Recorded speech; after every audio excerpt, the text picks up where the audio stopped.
the Saturday 3:30 Eastern Time CBS game, Georgia versus Florida. For those of you who haven't looked at the point spread yet, what do you think it is on this one? Georgia opened a 4.5-point favorite. I checked right before I came over here, and they have since lowered to a 4-point favorite.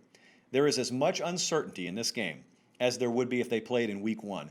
Georgia has a ton of injuries, of guys banged up, don't know the status. That's why we're not predicting the game tonight. Florida, don't know about the suspensions. We await word from the league office. I guess that'll come tomorrow. I don't know yet. Did you have a preseason feel on this game? And if so, has it changed?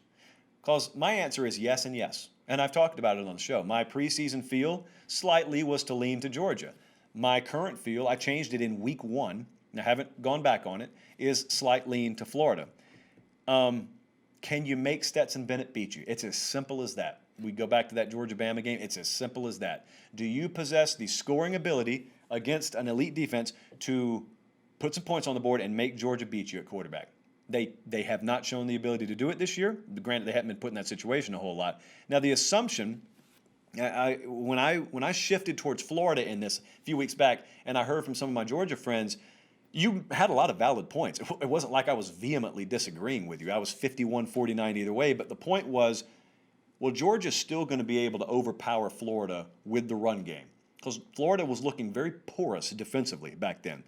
And listen, the most recent example, the most recent product on tape, I don't know that it solves all the issues and the questions about Florida, but when they held Missouri to 40 yards on 23 attempts last night, it was a very positive green arrow pointing upwards sign for me, at least. So, like I said, Kyrie Campbell, getting him back for Florida, very big, not only for his presence, but shifting everyone around in that defensive front to where their more natural position is. Georgia, make no mistake about this, they still have a defense that can take over a game. That's not changing. What could be changing are some of the pieces, because defense is only as good as its personnel, obviously. Jordan Davis, for example, the interior of Georgia's defensive line. Not only is he a clogger, but he can get pressure. You don't have another player like that. Maybe you look to fulfill his role in the aggregate. You don't have one player who can do that. Richard LeCount got in a motorcycle wreck last night. He is, in all likelihood, out for this game.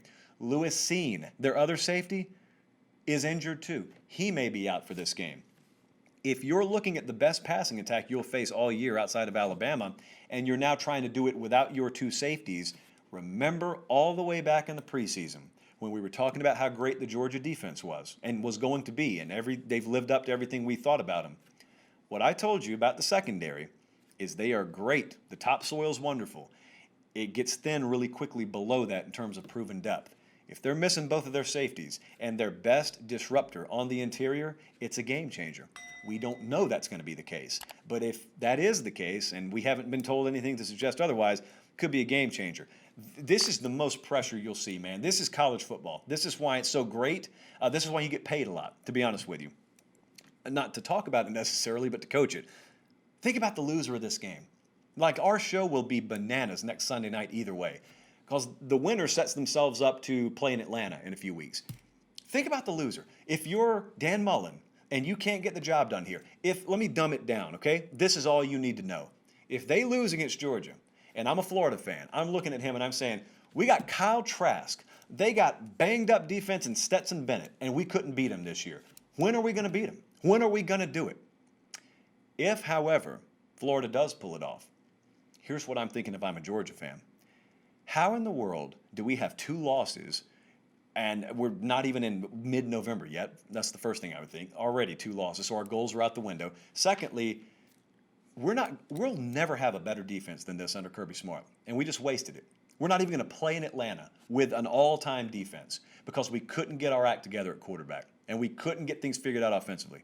Is that seriously where we are? So that's the talk. Regardless of who wins, who loses, that's the talk we have. This time next week. So I'm looking forward to it because I just get to sit over here off to the side and watch.